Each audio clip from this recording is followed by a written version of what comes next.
Welcome, welcome, welcome to EdUp Accelerated Excellence, a podcast for the advancement of educational effectiveness and equity. Hosted by yours truly, Jacob Easley II, PhD, PMP.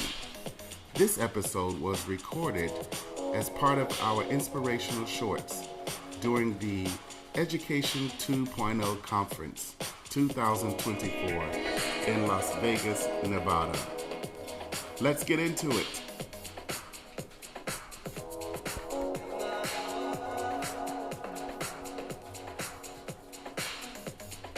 So here we are.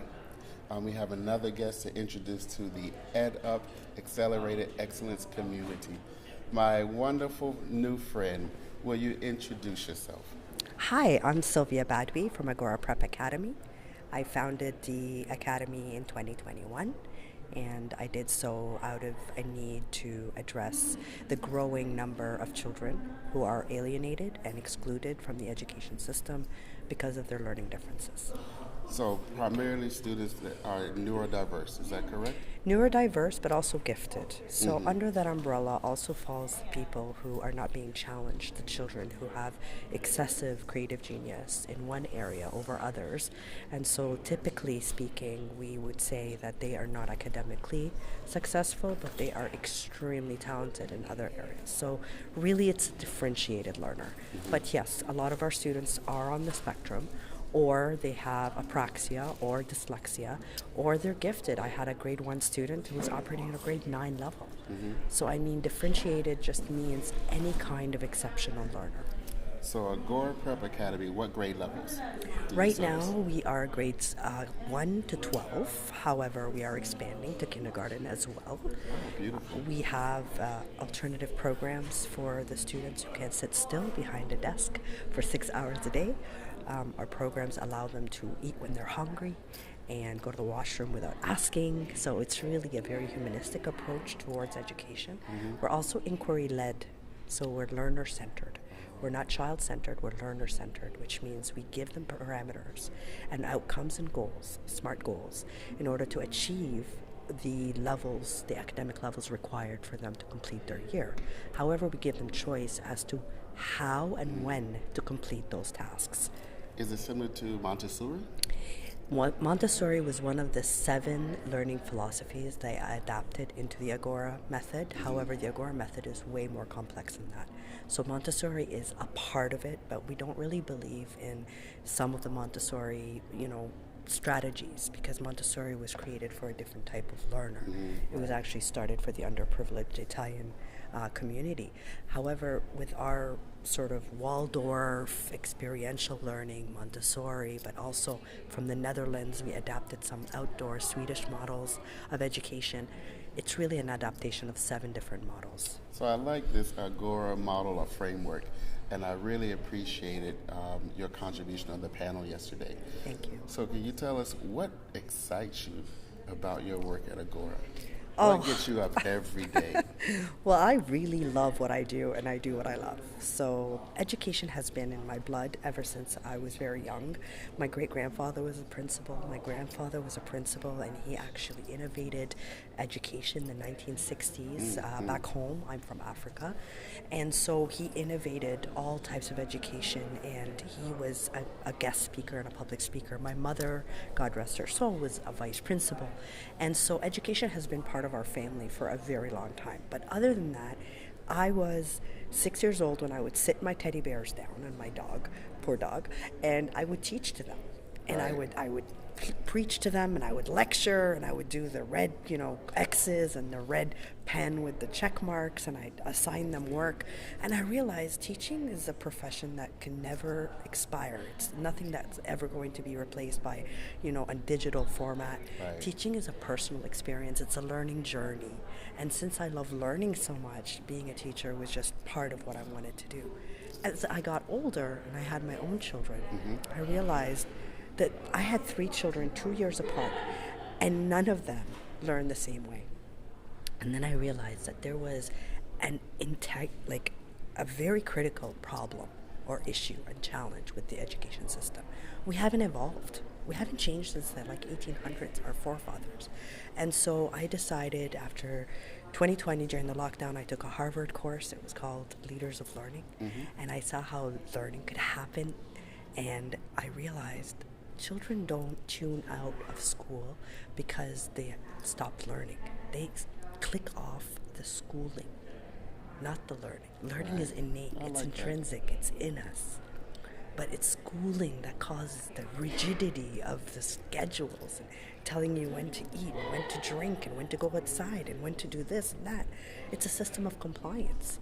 And the problem with that is that from age of 4, when you're in kindergarten, all the way till you're 17, you are being told what classes to take, when to raise your hand, when to speak, when to go here, when to do this. So you're not given a chance to explore who you really are, your true purpose. So by the time you're 17 and you're done high school, they go, okay, see you later. Take care, the world is your oyster. Well, what do most 17-year-olds do? They either take a lap year, which is a year off to explore the world and explore themselves, because they didn't have a chance to do that. Or they change their majors 4 to 5 times, and by the time they graduate, they're not even working the job that they graduated from. That does happen, yes. And that happens very, very commonly. Now imagine if we shift the paradigm and instead engage students at their interest. So ever since they're 4 years of age, give them the opportunity to learn, to pitch their ideas. My son is 8 years old and he's working on a business. It's a dog disc that can transform into a snack dish. So you pack it away, it's portable, and you can throw it to the dog and he catches it and brings it back, and it's good for his teeth because it has some sort of thing. Well, I need that. Exactly. I have a dog. And it keeps them active. But then it folds out. There's a mechanism that at the bottom that folds out, becomes a dog dish, and you can put little snacks in it. So it's like genius design. He's 8. So what did we do? Instead of saying to him, well, you need to learn math and you need to learn language, we said, hey, he's learning math and language by putting together a business plan. So we set up a meeting with my CFO and my son. And he wore a suit, and he had a fedora. It was the cutest thing in the world.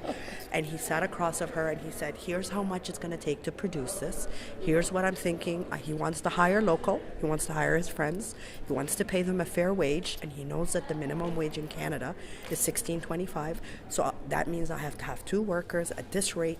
He was doing multiplication, division. He gave her a whole plan. So it's the integration of all of these skills that have been learned in school. Exactly. So that's an example of an outcome that you would see from 100%.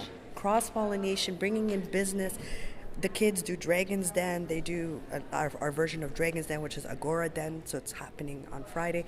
And they pitch their ideas. They talk about residual income. They talk about hiring and the landscape, the economic landscape, their debts, their expenses, and all that. Then they have something called an Agora Talk, where they get to talk about something that is they're passionate about.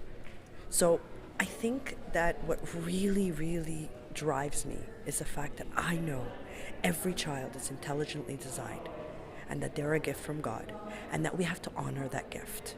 And the way we honor it is not by indoctrinating, it's not by forcing them into this square box. It's by allowing their creative genius, which they're born with, to continue to grow and to develop so that they are our future leaders. I love this, the child as a gift, but the gift that a child has exactly to offer.